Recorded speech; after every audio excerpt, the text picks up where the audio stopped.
चलिए जानते हैं देश और दुनिया की छोटी बड़ी खबरों को फटाफट अंदाज में। पर अभी तक आपने इस वीडियो को लाइक नहीं किए हैं तो लाइक कर लीजिए, चैनल पे नए हैं तो चैनल को सब्सक्राइब कर लीजिए, साथ में बेल आइकन भी प्रेस कर लीजिए और वीडियो को ज्यादा से ज्यादा शेयर कीजिए। तो चलिए बढ़ते हैं खबरों की ओर। कांग्रेस ने गुजरात की भाजपा सरकार पर 6000 करोड़ के कोयला घोटाले का आरोप लगाया। कांग्रेस ने कहा कि कोयला खदानों से निकला कोयला राज्य के लघु एवं मध्यम उद्योग को देने की जगह दूसरे राज्यों की नामांकित एजेंसियों को सीधे बेच दिया गया।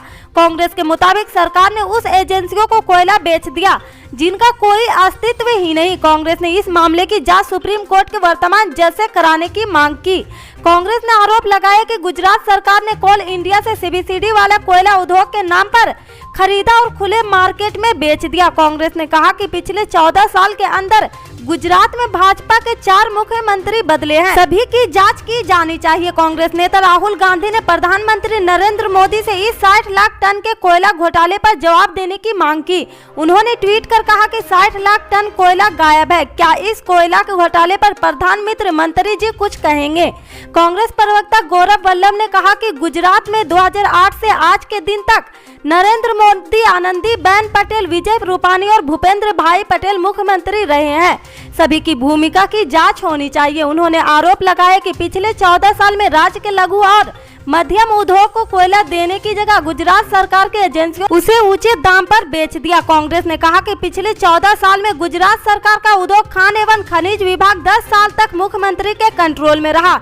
इतने समय तक सीएम इसका अतिरिक्त चार्ज लेता आया। इस मामले में ईडी और इनकम टैक्स को केस दर्ज कराना चाहिए। कांग्रेस ने आरोप लगाया कि कोल इंडिया के कई खदानों से निकला गया कोयला उन उद्योगों तक नहीं पहुंचाया जिनके लिए कोयला निकाला गया था। कांग्रेस ने आरोप लगाया कि 3000 रुपये प्रति टन के हिसाब से कोयले की औसत कीमत 1800 करोड़ थी, लेकिन इसे उद्योग धंधों को फायदा पहुंचाने के लिए 8000 से लेकर 10,000 रुपये प्रति टन तक बेचा गया था।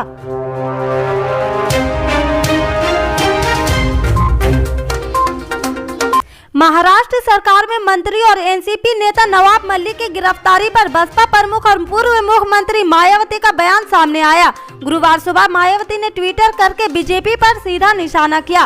बसपा प्रमुख मायावती ने अपने ट्विटर हैंडल से किए एक ट्वीट में लिखा, उत्तर प्रदेश में हो रहे विधानसभा के आम चुनाव को प्रभावित करने के लिए देश में कभी आतंकवाद के नाम पर व कभी महाराष्ट्र में चल रही जांच एजेंसियों की गतिविधियों को भी लेकर जो कुछ हो रहा यह अति दुर्भाग्यपूर्ण है, जनता इसको जरूर जाने।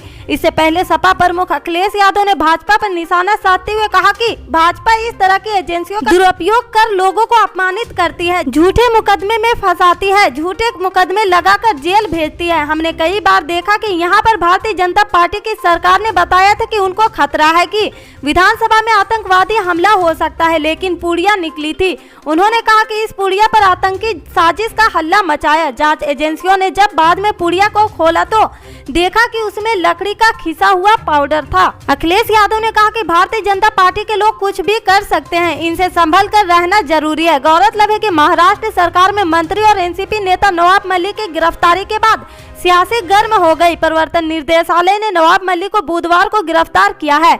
उन्हें मुंबई अंडरवर्ल्ड की गतिविधियों से जुड़े धन शोधन के एक मामले में अरेस्ट किया गया।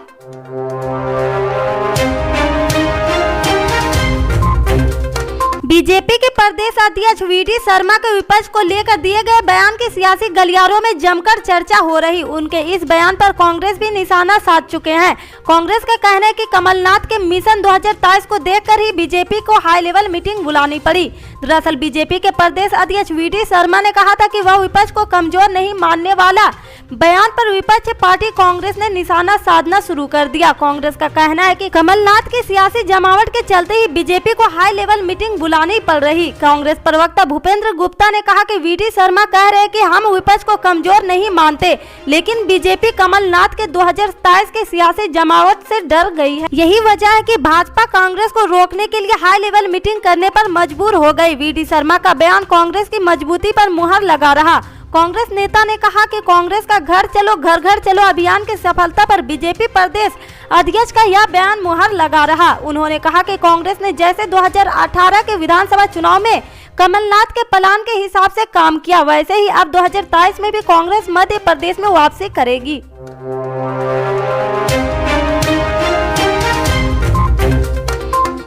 पंजाब विधानसभा चुनाव के लिए मतदान होने के बाद आम आदमी पार्टी की ओर से ईवीएम खराब मशीन की सुरक्षा का मुद्दा उठाया गया। आम आदमी पार्टी ने चुनाव आयोग को लिखे अपने लेटर में ईवीएम मशीन की सुरक्षा के लिए ट्रिपल लेयर सिक्योरिटी सिस्टम की मांग की है। आम आदमी पार्टी का कहना है कि अगर ऐसा होता है तो ईवीएम मशीन के साथ किसी भी तरह की छेड़छाड़ नामुमकिन हो जाएगी। आम आदमी पार्टी के पंजाब मामलों के प्रभारी राघव चड्ढा की ओर से चुनाव आयोग को लेटर लिखा गया। राघव चड्ढा ने अपने लेटर में कहा कि कई उम्मीदवारों ने ईवीएम मशीन के साथ छेड़छाड़ की है, इसकी आशंका व्यक्त की गई है। आम आदमी पार्टी ईवीएम मशीन को रखे जाने की जगह पर सुरक्षा के इंतजाम को लेकर चिंतित है। आम आदमी पार्टी ने दावा किया कि ऐसी रिपोर्ट सामने आ रही कि ईवीएम मशीन को रखने के ठिकाने पर लाइट और सिक्योरिटी के इंतजाम नहीं है। आम आदमी पार्टी की ओर से स्ट्रांग रूम के बाहर सीसीटीवी कैमरे लगाने की भी मांग की गई। इतना ही नहीं, आपने सीसीटीवी फुटेज का लाइव लिंक उम्मीदवारों को मुहैया कराने की वकालत भी की गई है।